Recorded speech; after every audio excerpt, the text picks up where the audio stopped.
6:23 നേരത്തേക്ക് സൂര്യനെ കാണില്ല. ഈ നൂറ്റാണ്ടിലെ ഏറ്റവും ദൈർഘ്യമേറിയ സൂര്യഗ്രഹണത്തിന് ലോകം സാക്ഷിയാകാൻ പോകുന്നു. 2027 ഓഗസ്റ്റ് 2-നാണ് ഈ അപൂർവ പ്രതിഭാസം. യൂറോപ്പ്, വടക്കേ ആഫ്രിക്ക, മിഡിൽ ഈസ്റ്റ് രാജ്യങ്ങളിൽ അന്നേ ദിവസം പൂർണ്ണ സൂര്യഗ്രഹണം കാണാൻ സാധിക്കും. സൂര്യനും ഭൂമിക്കുമിടയിലേക്ക് ചന്ദ്രൻ കടന്നുവരുന്ന ഈ ആകാശവിസ്മയം വർഷത്തിൽ മിനിമം 2 തവണയെങ്കിലും നടക്കാറുണ്ട്. പക്ഷേ ഇത്രയും കൂടുതൽ നേരത്തേക്ക് സൂര്യൻ മറഞ്ഞിരിക്കുന്നത് 100 വർഷത്തിനിടയിൽ ഇതാദ്യമാണ്. 2027 കാണാൻ സാധിച്ചില്ലെങ്കിൽ പിന്നെ 2114 ഓഗസ്റ്റിൽ മാത്രമേ ഇത്രയും ദൈർഘ്യമേറിയ സൂര്യഗ്രഹണം കാണാൻ കഴിയൂ. അതുകൊണ്ട് തന്നെ ഒരു മനുഷ്യായുസിൽ ഒരിക്കൽ മാത്രം കാണാൻ കഴിയുന്ന ഈ ദൃശ്യത്തിന് സാക്ഷിയാകാൻ കട്ട വെയിറ്റിംഗ് ആണ് ശാസ്ത്ര കുതുകികൾ.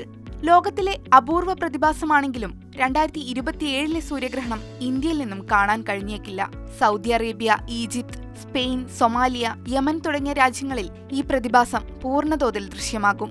അറ്റ്ലാന്റിക് സമുദ്രം മുതൽ ഇന്ത്യൻ മഹാസമുദ്രം വരെ ഏതാണ്ട് 275 കിലോമീറ്ററോളമാണ് പൂർണ്ണഗ്രഹണപാത. ചരിത്രത്തിലെ ഏറ്റവും ദൈർഘ്യമേറിയ പൂർണ്ണ സൂര്യഗ്രഹണം സംഭവിച്ചത് BC 743-ലായിരുന്നു.